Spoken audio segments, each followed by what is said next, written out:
The race to 5G is on, and the battle for talent is getting fierce. Welcome to 5G Talent Talk with Carrie Charles, a podcast dedicated to helping you face the future workforce head on. Navigate this challenging talent landscape with innovative strategies to attract, retain, and engage people in this new world of work. Only here on 5G Talent Talk with Carrie Charles, CEO of Broadstaff Talent Solutions. Hi, and welcome to 5G Talent Talk. I'm Carrie Charles, and I'm super excited that you could join us today. We are going to talk about one of my favorite subjects, and this is the women's leadership gap. There are clearly challenges that women face on their career journey to leadership, and we want to talk about today, talk to women who've had these journeys and understand what are those challenges and what can women do to get promoted, and also what can companies do to promote more women. So I'm super excited to have with me today Carolyn Hardwick. She's President of Engineering at Squan and the President of WWLF, which is the Women's Wireless Leadership Forum. Also, Rebecca Hunter. She's Vice President of Smart Communities for Aero Wireless Group and co-chair of Smart Cities Transportation Working Group at CTIA. And then there's Wendy Stewart. Welcome. She's the Vice President of Sales and Operations for DataBank, and also the founder of Dallas Women's Data Center Group. That would be really cool if there was a Dallas Women's Data Center. Maybe that could be next on your list. That's next. Yeah, that's next. That's next. I just called it and you create it, right? Thank you so much, ladies, for being on with me today. And where I'd like to start is just really talking about your journeys. How did you get from where you were to where you are now? Carolyn, why don't you start us off? Thank you, Carrie. I consider myself as having a very non-traditional segue into telecommunications. I entered the telecom industry in the year 2000 when I joined Airgate PCS, which later became Sprint, and I was employed as a project coordinator. I was teaching school at the time and attending graduate school at night, and looked for a summer job. So I got a job at Airgate PCS. And at the end of the summer, I was offered a position to train to become a project manager in site development. And Sprint was very kind to say that I still could pursue my opportunity of finishing my graduate degree. So I worked with Sprint for 5 years after that. I stayed in site development until 2009, and then I took a position at SBA Communications as a business development manager. So that was a little bit of a different role, but I really enjoyed it and continued in national business development until last year. I came on board with Squan and as the national site development director.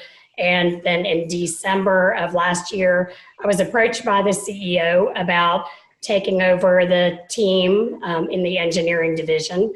And so he offered me the position. And although I was hesitant at first, I embraced the role and love it. And I can honestly say it's the best job that I've ever had. So that's where I currently am as president of the engineering division at Squan. So tell us more about Squan. Squan is a telecommunications infrastructure services company. We have 3 divisions. We have a fiber division, engineering, of course, and wireless construction. So we really embrace the thought of a life cycle network development and infrastructure development. And we were conceived in 2008. We were acquired by RFE Partners in 2014. And here we are today, employed with approximately 350 employees and based in New Jersey. Wow, that's awesome. I love your journey, Carolyn, and we'll hear a little bit more about it later because you you've moved very fast at Squan. So congratulations with that. And I just have a lot of respect for you. Also, I'm on the board of WWLF, and I work for you at WWLF, kind of, right? So you're my boss. Let's go to Rebecca. Tell us a little bit about your journey. Well, Carolyn, I think, stole my non-traditional entry into telecom. I think it's very thematic. But first, thank you so much. What a great opportunity to talk about such an important issue. So really appreciate it. Again, sort of like Carolyn, very non-traditional. I was also in graduate school working on my public policy degree, and was actually tired of waiting tables. And Nextel was looking for a RF coordinator. I didn't know what RF stood for at the time. This was 1990, I want to say 1993 or 4, so I'm dating myself a little bit there. So prior to the first PCS auctions. And then Nextel shut down nationally. And I got a call from Pac Bell Mobile Services in San Diego saying, we're going to win the PCS auction, so we're going to start building out. Will you come to San Diego? And I was in Tampa, Florida at the time. And I was like, why not? So I packed up and I moved to San Diego, did site acquisition, site development work for them, and went on that kind of full piece, phase 1 PCS builds all across the country. It was very project based. So I moved probably 10 times in about 4 to 5 year, period to different projects. I ended up in Seattle working at a engineering company where they started a telecom division, which I ran, and grew that both geographically and then, from a customer base. So from there, I kind of did a lot of just consulting work, and that's kind of where I diverged into having children. And we got to fit the children in somewhere. Okay. It really is. That was a critical time because I would, I think, and again, for a lot of women on a very, trajectory growth path. And I had twins, and at the time, you have to make a decision. And I was very fortunate enough to be able to have a consulting company where I was still able to, work, be able to choose sort of what I could do, so I could also stay home and and take care of my kids at the same time. So I did that for probably about 10 years with them, until then I decided to go back into kind of the workforce. And that I went to Crown Castle, and I was there for about 6 years. Ended up at my last job there was in their corporate development and strategy group. So pretty much throughout my career on the engineering operations side, site development, policy work, zoning work, sort of that, kind of traditional path, I think, in a lot of ways. Ended up in corporate development and strategy at Crown, and then now smart communities at Aero Wireless Group. Because a lot of what we did in the strategy, and a lot of, again, was very forward thinking, right? Where are we going? What markets do we enter? And that was really something I'm very passionate about, is the public-private partnership, and really focusing on helping the public sector kind of through these technological revolutions we're going through. So that's sort of my condensed journey. I love it. I'm sure we could talk about your journey for the next 3 or 4 days, right? Easily. Talk more about Aero Wireless Group. I just love all the folks at Aero and what they're doing. Yeah, so Aero Wireless Group is actually made up of 3 divisions. Comtech, which is the pole, smart pole, city pole, integrated connected infrastructure, where the industrial design, to aesthetically match, any city carrier's needs. We have Aero Solutions, which focuses on our A&E work and some of our tower modification work. And then most recently, there's the Aero Smart Communities division, which I was brought over to grow. And a lot of that, again, is related to municipal consulting, helping cities kind of, again, understand maybe design guidelines, programs, processing, and again, really how do we evolve small cell infrastructure into more robust, highly co-locatable and multifunctional use for smart city or applications. Excellent. All right, good. Wendy, tell me about your journey, girl. Wow, it's interesting to hear that everyone kind of cut their teeth in the starting out at a telco, and I actually started out there as well. In 1997, I started out it was MFS WorldCom at the time. And I was in college at the time, really didn't know anything about, telecom. Started out there, I was an account relations manager. And once the sales rep sold it, managed the implementation of, it was T1s back then. That was the big thing, it was T1s. So stayed there for a while and decided to go and join a startup. And it was a data center company called Layer 1. And they had a single data center in Dallas. And I went over to head up their provisioning and implementations team. We ended up getting up to maybe 3 or 4 data centers, and a larger data center provider purchased us. And I stuck around post-acquisition a couple of years, and then I decided to go back to the carrier world.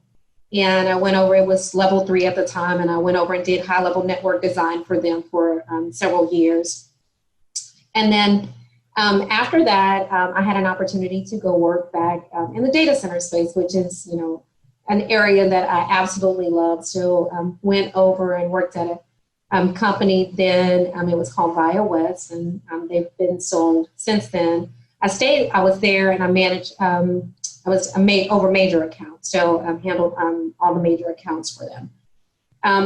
After that, so the founder of Layer 1 started another company, and that company is known today as DataBank.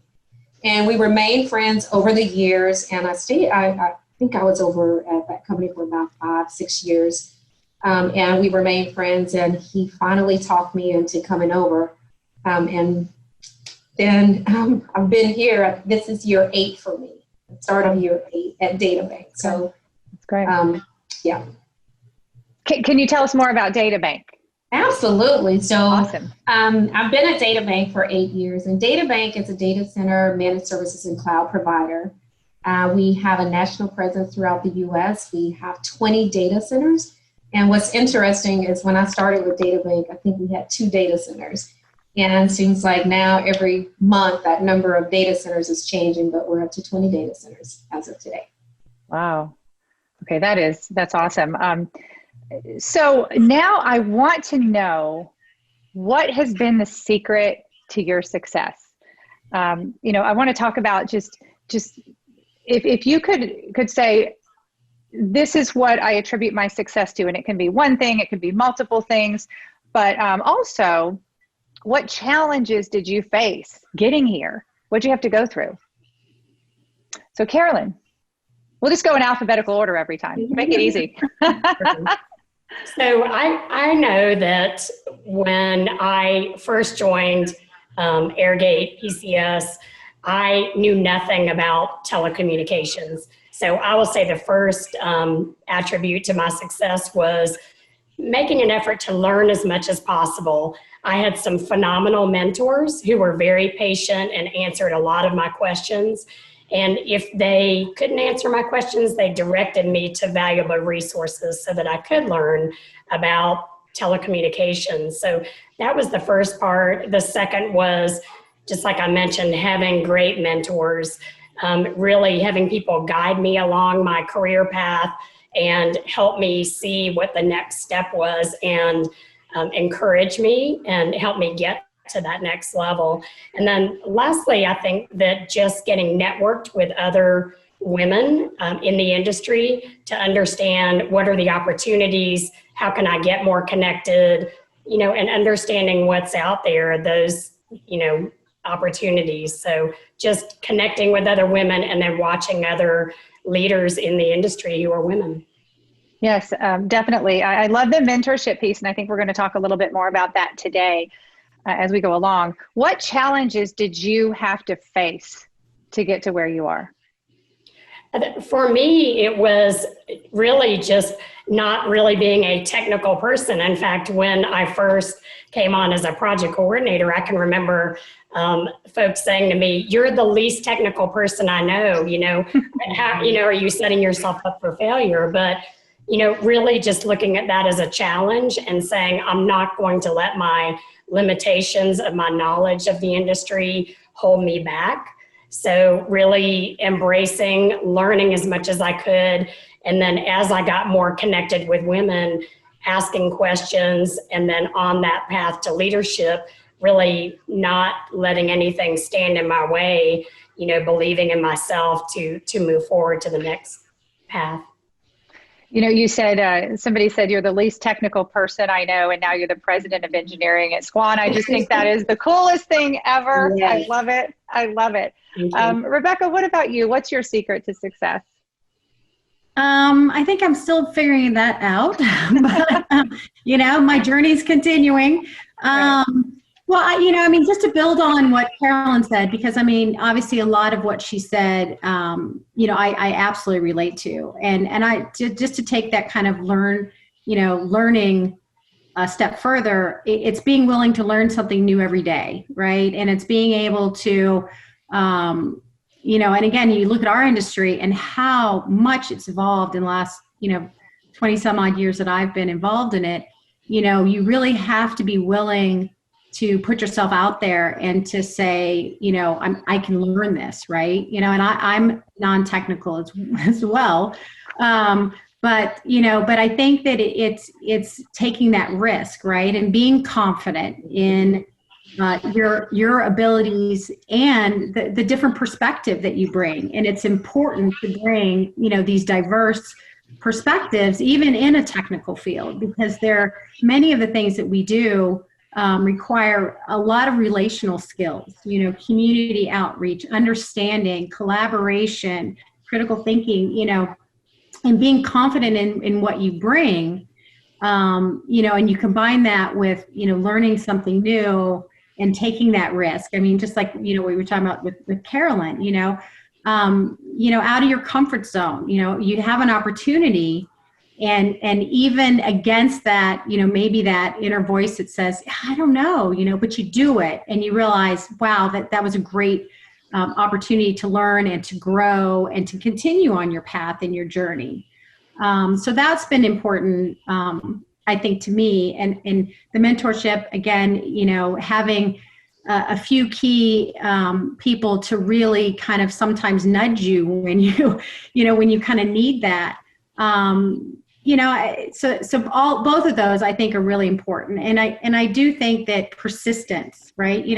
I was talking to somebody the other day and I said, when somebody tells you no, I said, no is a temporary state of mind. I love that. If you're really committed to wanting to get somewhere or do something, and you're driven, again, put a little persistence behind it and realize that it may be a no today because you may have some skills you need to develop or things you need to learn, but remember, it's only a no today, and don't let that really diminish future opportunities.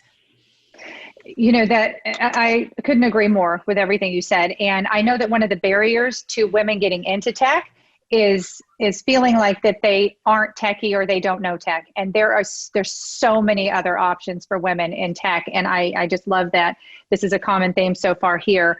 What have been some challenges that you've had to overcome, Rebecca?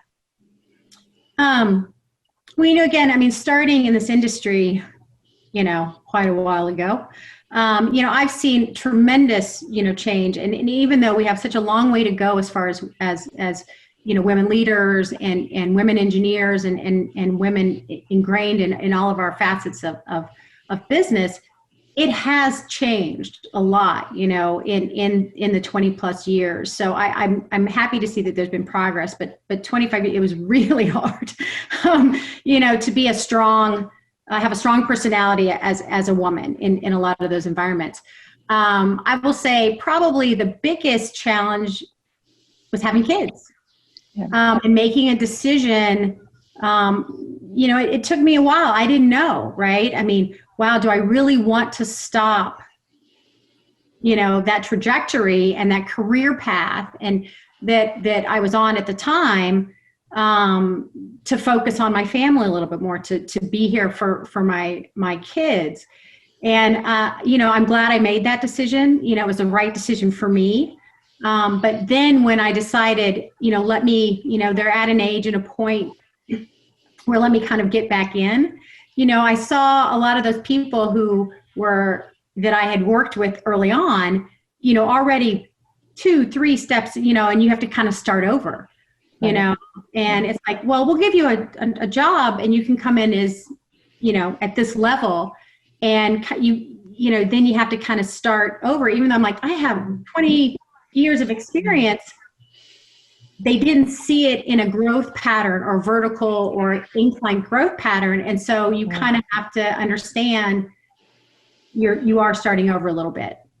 Right. And that's a common challenge, I think, with most women. So, Wendy, tell us your secret to success, if you will. I mean, what would you say are a couple of things that have really propelled you to where you are today? I like what Carolyn and Rebecca both said. I completely agree on those. I think and it's been multiple, but to name a few, aside from just having, a really good mentor throughout my career, just having a personal drive within myself that, I wanted to succeed. And we see success up here, and people don't always want to do the work. And I've always been willing to do the work. And when I started out in my career, we were building data centers, and sometimes we didn't have a cable guy to run the cable underneath the data center floor. Well, I showed up as the cable girl. I was always willing to just kind of step in and, we need to see pictures of that. You as a cable girl. I love it. Yes. And it's always been one of those where, I've had a lot of personal ability for myself, where I always question myself, Wendy, did you do your best? And one of the things that I always try and do every day, and all the people that I lead, is it's hard to, go into a review and it's not a glowing review, and you need to improve. And one of the things that I really do a lot is just, tomorrow I'm going to be 1% better. And if I can be 1% better in 30 days, I'm 30% better. And it's I'm very mindful of that, and just take that into consideration every day when I'm trying to be successful. Gosh, I love that. Tomorrow can I steal that? I will give you credit. I promise. Yes. I always give credit where credit's due. So what are some challenges that you faced along the way? Wow. I would say one of the biggest challenges is when you're looking for someone to model the way for you. I didn't have anyone that looked like me that was able to, that I was able to cling to. And, let's be real, we're in telecom, and, it's male dominated, and no one looks like me. Today, when I go into most meetings, I'm typically the only Black, I'm typically the only female, and it's different. So that's probably been the biggest challenge for me. And just, I've had some doors closed on me because people just weren't willing to give me a chance just because I was a female, I was Black. But again, like you said, no means not now. It's not right. Yeah.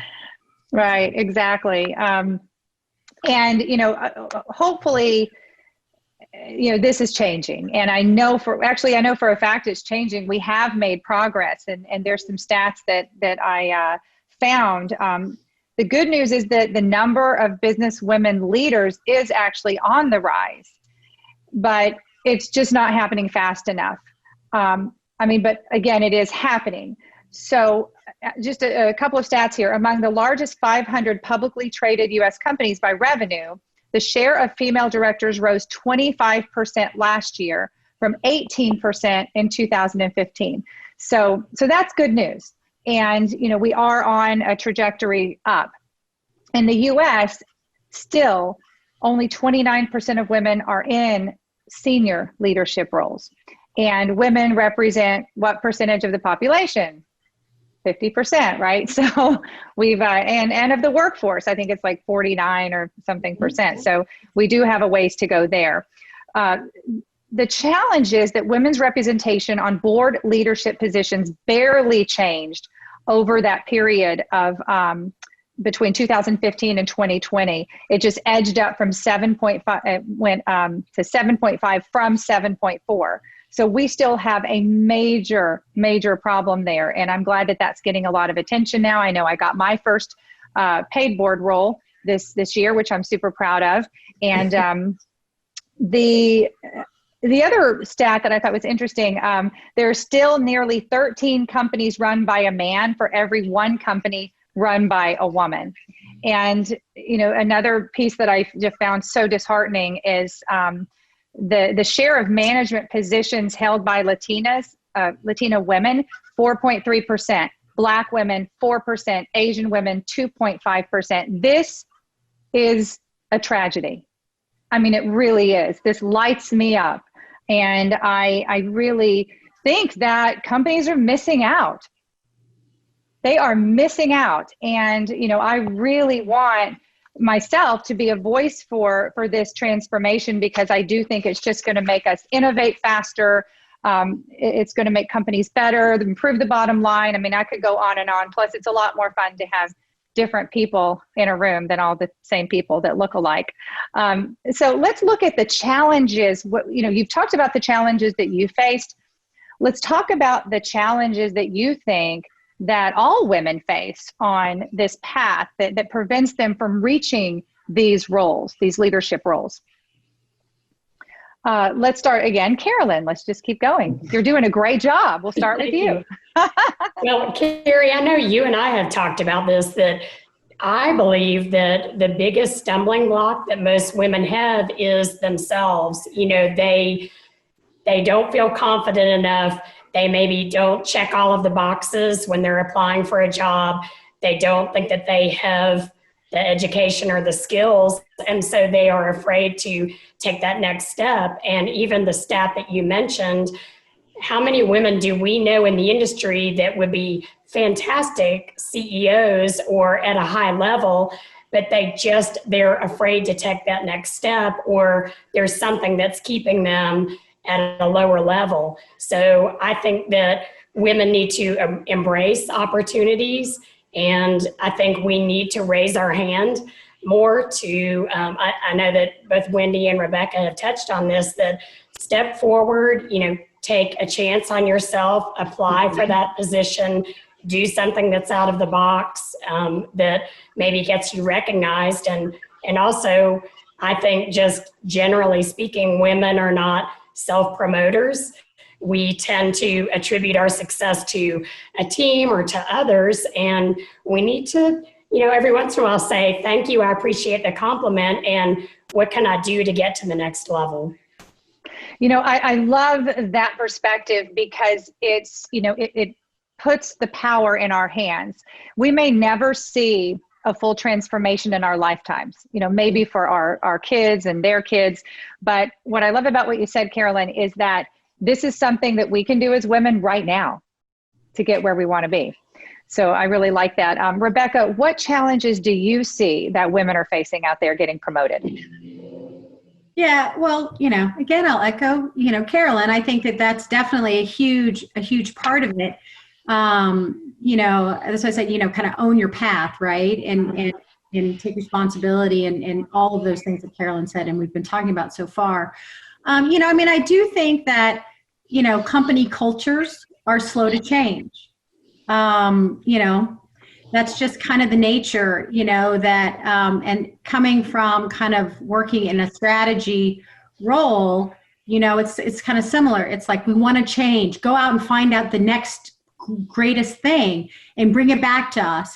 And then you do that, and then that inertia, you hit that inertia to change. And so I do think it's, you know, unfortunately a generational thing. And as leadership comes in and new leadership comes into a lot of these companies, to really embrace it. And you know, and unfortunately, you know, again, a lot of companies have policies, and they, you know, you have webinars or HR comes and says, make sure, you've got this many and you're being diverse and but again, I think that in some cases, again, obviously not all, it's a show and tell, Right. and I've always been, don't bring me into this group or don't ask me to participate if I'm checking a box. Mm-hmm. Yeah. Wow. And I'm capable. I'm confident. I can do this. And so don't invite a woman or any diverse voice into a room if you're not planning to listen to them, right? They're marginalized from the beginning. And I think I've seen that, again, in certain instances. And I think that really is where leadership can step in and really put more meaning, right? And make it more valuable to say we not only respect, but we need, right? More diversity in every step of the way. And when you're offering opportunities to, again, how do you change somebody to mean it, right? And to follow through with it and to really allow those women or those diverse populations to come in and make a meaningful contribution. If sometimes the top down says, well, that's in our policy, so hey, look at the percentages. All right, yeah, now let's move on to the next problem today. Right, exactly. And it's like you said, it's not just checking a box. It's really the difference between diversity and inclusion.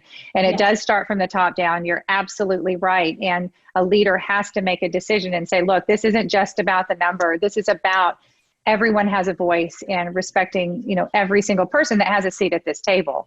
So, I love that. What are your thoughts, Wendy, on the challenges that women face when they're climbing that ladder?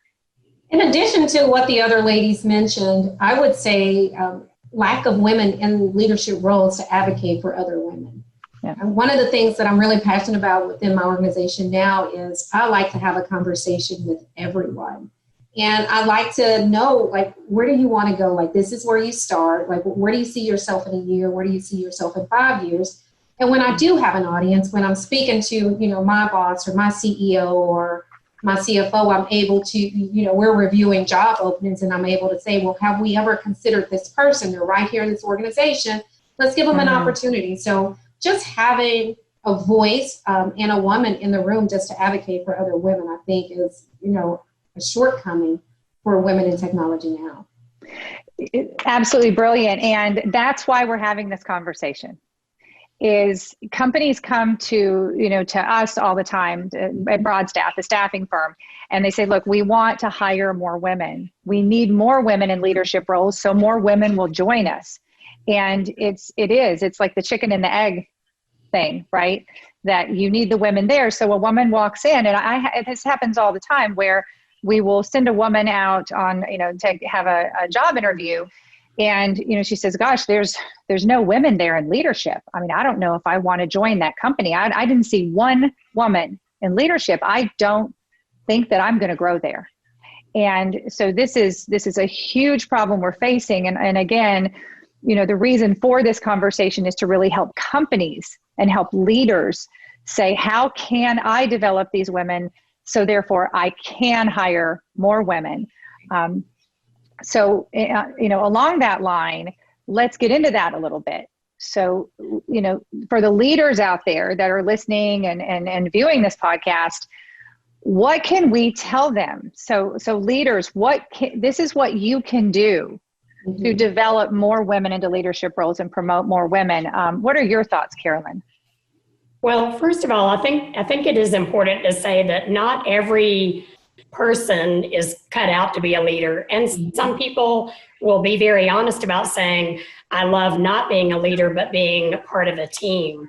But that being said, I'd love to expand on what Wendy said, that I think women need to advocate for other women. I think that also it's okay to look outside the box. So just because someone doesn't have the technical knowledge, or maybe this person is an introvert, or they haven't had a chance to showcase their best talents, doesn't mean that they don't have that potential to be a great leader. So to Wendy's point, have a conversation with people at all levels. And I hope that there are women who also have transparency and honest conversations with their managers to state, hey, I want to be a leader. I want to learn more and move to the next place. And then if we as women leaders see there's someone who wants to move up and they don't have the skills, provide those opportunities, provide the mentorship or provide the education to get them to that next level. So you mentioned mentorship, Carolyn, and I know this was an integral part of you getting to where you are today. Would you suggest that leaders create formal mentorship programs for their companies, or is this something where, let's say, leaders will instruct their leadership team and say, go choose a mentee? How would you suggest that leaders go about this mentorship? So there may not be an opportunity to have a formal mentoring program at a company. Not all companies are large enough, but it's great if you're at a smaller company to have a mentor, and maybe that's someone that's in the industry. So if you're a company that doesn't have a formal program, or maybe you're not of the size that can have a formal program, direct those ladies to other leaders that can mentor. And I have to throw out there that where maybe you can't be mentored or that's not an option, that there are lots of career coaches. Carrie, I know that you coach a lot of people, and I have several female colleagues in the industry who said they have gained so much knowledge about leadership and getting to the next level from working with a career coach. Yes, that's great advice. Great advice. In fact, I know that companies and leaders that have paid for career coaches for women, and to really help develop them as well. So that's a great point. So Rebecca, what do you think that leaders can do to really help promote more women into leadership roles? Yeah, well, I think the mentorship idea is clear. I think there's a lot of value to it. And I do think that if there isn't someone within, and as Carolyn kind of referenced, within your company, if you're not lucky enough to have a Wendy, or a Carolyn, there are, also industry groups, a lot of women-led technology groups now, and there are a lot of resources. So again, don't give up. And if you don't see it where you're at, again, do some due diligence and reach out, or ask for help with finding a mentor. Because I do think that, and again, I think going back to what leaders can do, it really is being open-minded, right? And as well, just like we're saying about what can women do, right? Take risks, be open, continuing to learn. So I think if you have leaders that have that same mindset, right, they may be able to see, this is a hard worker, right? There's intrinsic work ethic there, right? There's a smart person. And again, maybe they don't know this, but they can learn it and they want to learn it. And they've shown that they're going to put in the time and effort, to do that. And like I said, I really do think that a lot of it is being open to giving people opportunities, and not every opportunity is going to work out. I think, like as Carolyn mentioned, some people, it may not work. Okay. We tried, or you find out, maybe the leadership path in this one particular functional area wasn't it, but there's others within some companies. And I think it's finding your niche, but it's having companies, being willing again to take that risk. And I do want to say that I'm hoping one of the silver linings of our current pandemic and the working from home and realizing that there are intrinsic worth ethics, in most people, and that that flexibility of time and that concept of work-life balance. Mm-hmm. How long, right? We've had work-life balance for a long time. And again, what does that mean? So I'm really hoping that if there's a silver lining here for helping women continue on a career path, continue to grow while balancing a family or other needs, perhaps this is really gonna, help that cause where it's like I can do the job and, be with my family or things like that. So I think that coming at it with how can we be flexible to accommodate working mothers, you know, and various, you know, different scenarios, because, you know, like we're learning now, no two family situations are the same. And so being supportive of that really, again, diverse group, you're not going to lose those voices. You're not going to have to train somebody new, even if you say, look, you know, you have to be in the office 8 to 5. So I'm really hoping that we're going to start seeing a lot more understanding that working mothers do a great job. Amen, Rebecca. Amen. You know, and gosh, we could talk about this for hours and hours, but I do want to say one thing. So this is a concern, okay, for hiring managers. And even though they're not supposed to say it, they say it to us from time to time, right? That it is a concern of other responsibilities that women have. And how are they going to have, this is a big role, okay, a big role. And what if this person has all of these other responsibilities? How are they going to operate in this big role? Well, let me tell you something, okay? So if you want, let me get on my soapbox. Hold on a second. Let me get, if you want something done, give it to a busy person. And I will tell you that women, we have systems. I have systems in place and a support structure in place that allows me to do the work of probably 40 people, right? Because I had no choice. I couldn't operate in anything else.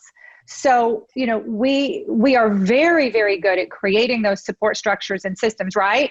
Am I not right? And that allows us to have that big role and also to have those systems inside of that big role to make that successful. So yeah, I love that, Rebecca. You are so right about that.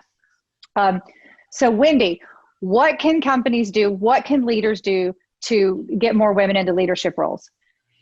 I think, first, one of the things that companies can do is be intentional about having women in leadership roles. Make sure that, you know, every job that you're interviewing for, that you're considering a woman.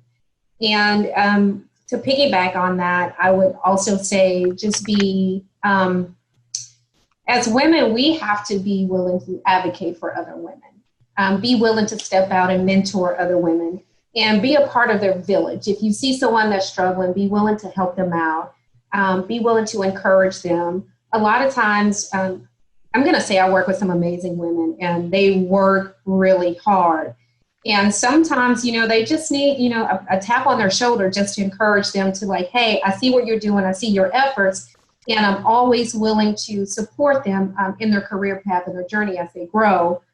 I would say a good example is there's a young lady that works at my company now. She's probably been there 10 years. And when I say she's one of the hardest working women I've ever seen, her daughter was sick one day and no one knew that her daughter was at her desk. Like she was, you know, she made her a pallet and, you know, she kind of, That's great.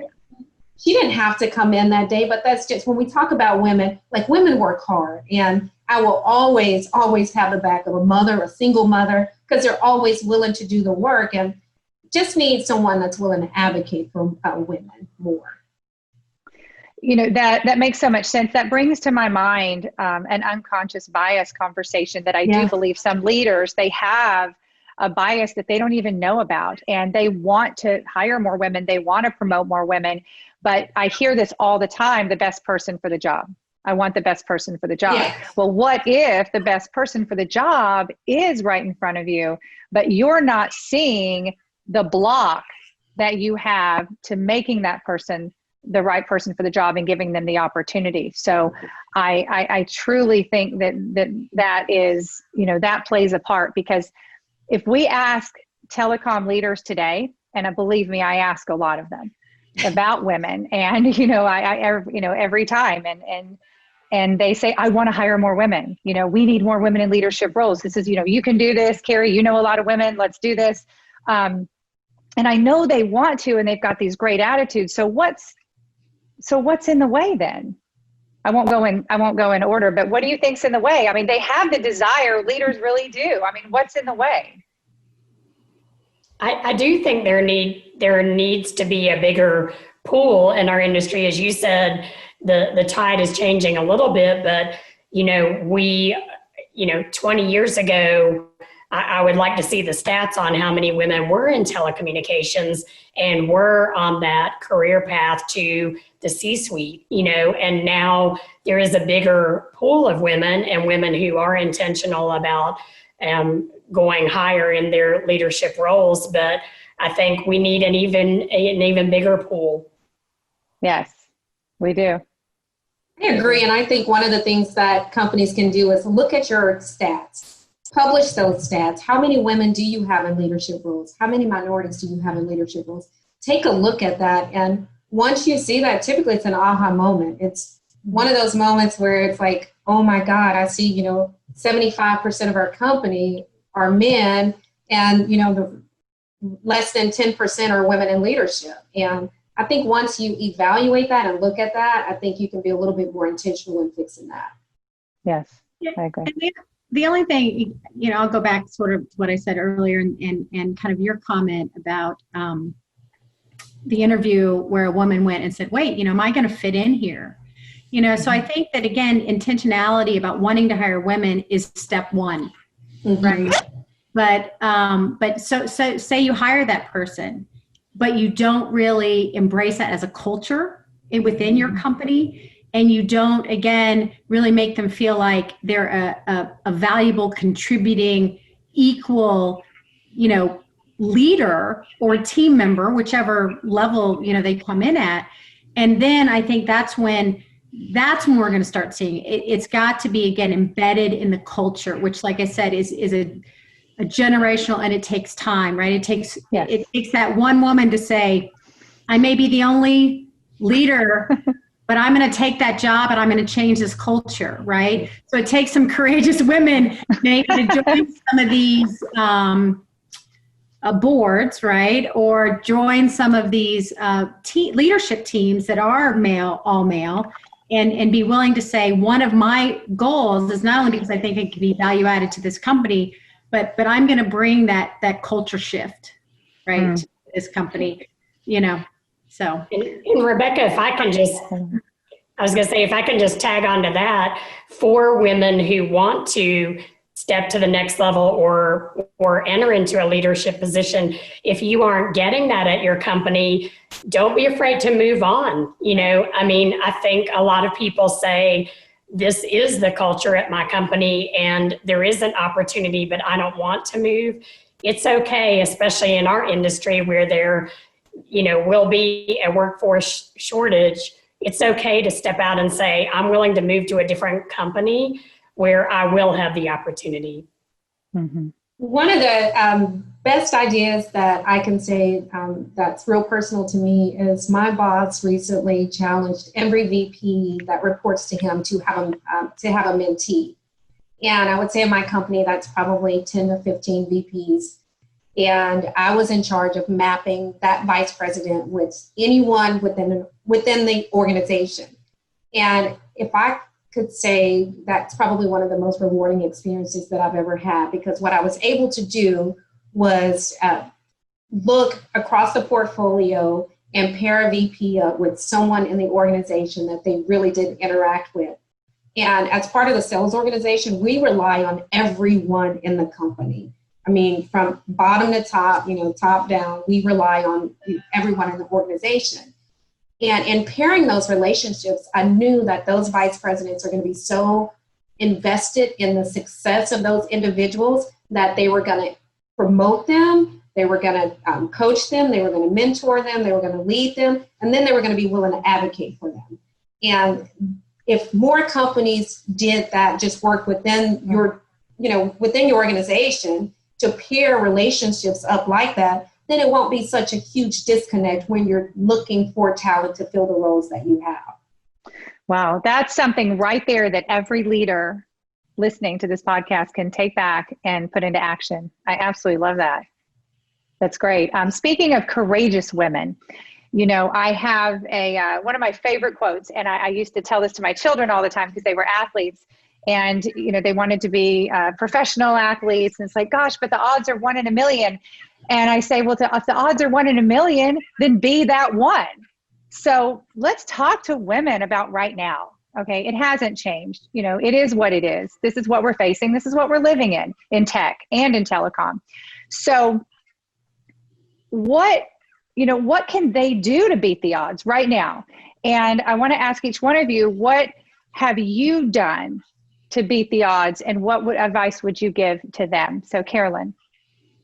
So I think the first thing is something that Wendy mentioned earlier, that we need to be intentional. So if we want to be leaders or move up in our career paths, we need to communicate that to management. We need to be intentional about learning and evolving in our career path. And I think also, to ask for that position. If you want to take that position, move if you're not in a culture where there is that opportunity.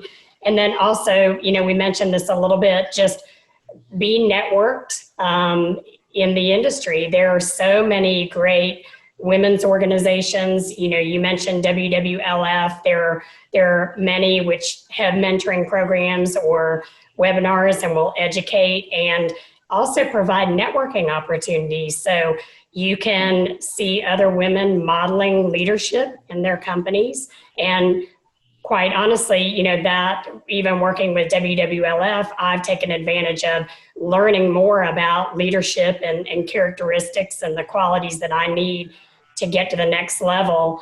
The other thing that I wanted to just end on is that, be aware that leadership is more than just applying for a position or your particular job at your company. It also is your character, and it's your social media posts and so many things. I'll be honest with you, I don't think I've told you this story, but when I was considered for this position of taking over the engineering division, the senior leadership team communicated to me that the reason they thought I was the right person for this job is because they saw what I did at WWLF and they appreciated how I led that organization. And I never realized that the leadership I had in that organization would transfer over into my leading at Squan. So wow. People are always watching, and I think that that's important. Yes, they are. That's awesome. So Rebecca, how did you beat the odds? And what advice would you give? Yeah, I was trying to beat them. So there were kind of like 5 things that, like, when I get a call, can you have coffee? What do you think? Or these type of things when you talk to young women coming up. And again, whether it's again a first step, a second step, again, or as they move up the ladder, if they're looking to take that leadership role or not, but continue, on their own path. So, kind of what I've said is, be willing to learn something new every day. I'm an absolute firm believer in that, that literally I learn something new every day. Don't be afraid to ask questions, right? I remember many times I'm sitting in a room, again, only woman, and they're talking about, and I have no idea what they're talking about. So I'm like, excuse me, sorry to interrupt, but I have no idea. And, so I think being willing to ask questions, right? Because we don't know everything, and being willing to put yourself out there and learn, I think it is just critical. Seeking out a mentor, and again, I say that way. Don't wait for it to come to you, right? You seek out a mentor, and whether, again, that be in your company or external, but that support and that role model and all of those different things is crucial. Taking risks, right? And taking opportunities that you may be outside your comfort zone. Again, I think, those little steps where you have taken that one step have really, it propels you, because again, you learn something new. And I think kind of all that summed up is own your own path, right? Again, back to the no is a temporary state of mind. If you want to go in a direction, back to being intentional and some of these other, you can kind of roll that up. And then lastly, Carolyn kind of touched on it with WWF and her volunteerism, but I always tell people give back. Mm-hmm. Give back. And I think that by giving back, you get so much more than you ever give. And so really putting yourself out there to give back to your community, to your organization, to other women, will come back multifold. So those are kind of my five things. Love it. That's incredible. I love it. That's great. That's great. Wendy, what about you? What advice would you give to women who really want to rise to the top and maybe they're facing challenges right now? I think that Carolyn and Rebecca gave some excellent insight. What I would encourage women to do is just be willing to advocate for yourself. As women, we get so comfortable just fitting in and blending in. And, my message is if you're the smartest one in the room, it's time for you to move to another room. Ooh. And be okay with that. I mean, there's nothing you can gain from being the smartest one in the room. Go in the room that you can grow. You should always be growing and learning. And I would say probably just be willing to do the work. I get up super early in the morning. So most mornings it's about 5 a.m. because I'm always giving back. I'm always volunteering to do something, or I'll forget to, respond to an email or send a text. And what I do throughout my day is I make a note. I have a notepad on my phone, and I make a note of different people that I want to encourage, motivate. And sometimes I forget. I don't get to it. The hours run out. And I get up early in the morning, and it's just, I'm rewriting their names down so that I can encourage them for that day. So I would say, especially just continue to give back, be willing to do the work. Don't give up on yourself. One of the things that I do every morning, I listen to the same song every morning just when I get up. And it's one song, and it's worth fighting for. And it's just an encouraging, some encouraging words to myself. If I'm worth fighting for, I should be willing to fight for others and encourage others. So that's the advice that I would give women. It's just, and don't give up. Don't give up. That no, that first, right. That fifth no. I've heard a lot of no's in my career.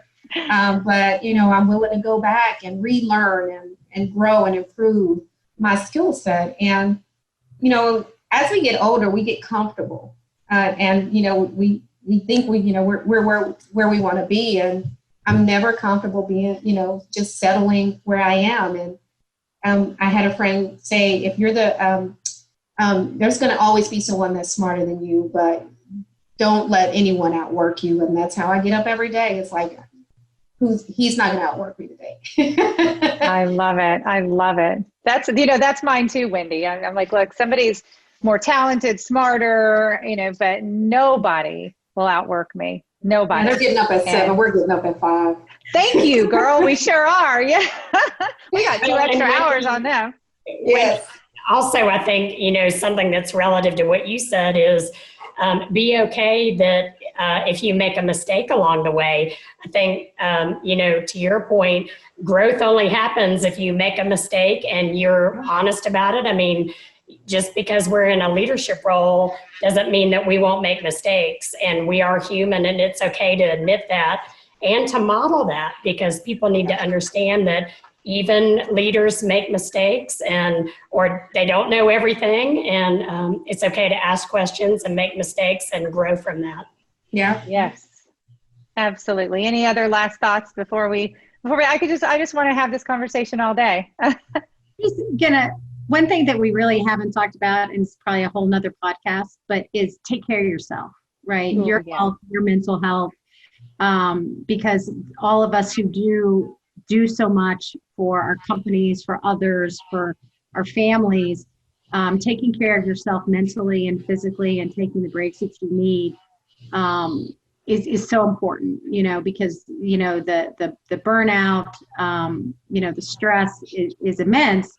And so self-care, right, I think is again, just another critical piece. I'm not real good at it all the time, but I try to. Yeah, Right. I'm not good at it all the time either, but I'm definitely giving my best shot. That's an awesome way to end this episode, is on really taking care of yourself. So ladies, this has just been fantastic. I want to have you all on again, and thank you for your time. It really has been wonderful. If you don't mind, just letting the audience know maybe where they could reach your company or find out more about your company, or maybe connect with you on LinkedIn. Carolyn? And Carolyn, talk a little bit about WWLF as well, the Women's Wireless Leadership Forum, because that's a phenomenal organization. So take this time to tell us a little bit more about that.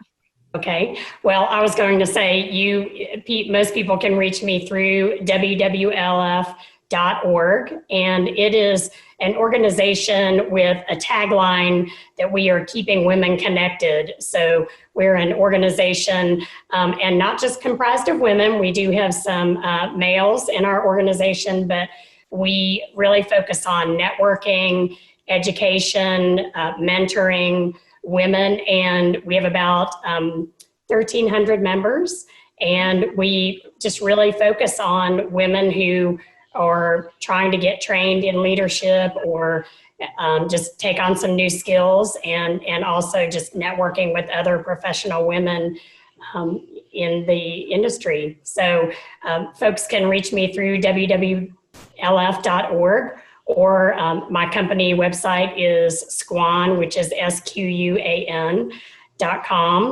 And I'm also on LinkedIn and Facebook. So that is how you reach me. Thank you. Good. And for WWLF, I'm the Director of Industry Relations. And so one of the things that I do is I ask corporations to be partners of WWLF. And then the corporations can provide memberships to their employees, whether female and male or male. And then WWLF will develop and provide mentorship and all kinds of great things to the employees. So phenomenal organization. Rebecca, what about you? Where can you be reached? And Aero? Yes, so Aero, it's aerowirelessgroup.com. So please go there to check out the company. Probably the easiest way to reach me is through LinkedIn. I'm probably should be relatively easy to find, but definitely, looking forward to, opportunities, to continue to learn and to reach out to more women who are looking to, continue to grow in this field. So thank you. Great. Wendy? Yeah, so you can go onto our website. It's www.databank.com. I'm also on LinkedIn, and Dallas Women's Data Center Group also has a group on LinkedIn, so feel free to connect there. And I'm all across all the other social platforms, so I'm happy to. Okay, and I'm going to hold you to this, building the Dallas Women's Data Center. Okay, yes. What we talked about in the beginning. All right, I think that just came out of my mouth somehow. Yes. So we're going to hold you to that one. So, ladies, thank you so much for being on this episode of 5G Talent Talk. I've thoroughly enjoyed it, and we will meet again. Thank you for listening to another informative episode of 5G Talent Talk, brought to you by RCR Wireless News, Telecom Careers, and Broadstaff Talent Solutions. As we advance into the future, we promise to bring you the resources you need to navigate this ever-changing landscape of 5G to help you attract, retain, and engage people in this new world of work. To access the show notes or leave a review, visit broadstaffglobal.com. Until next time.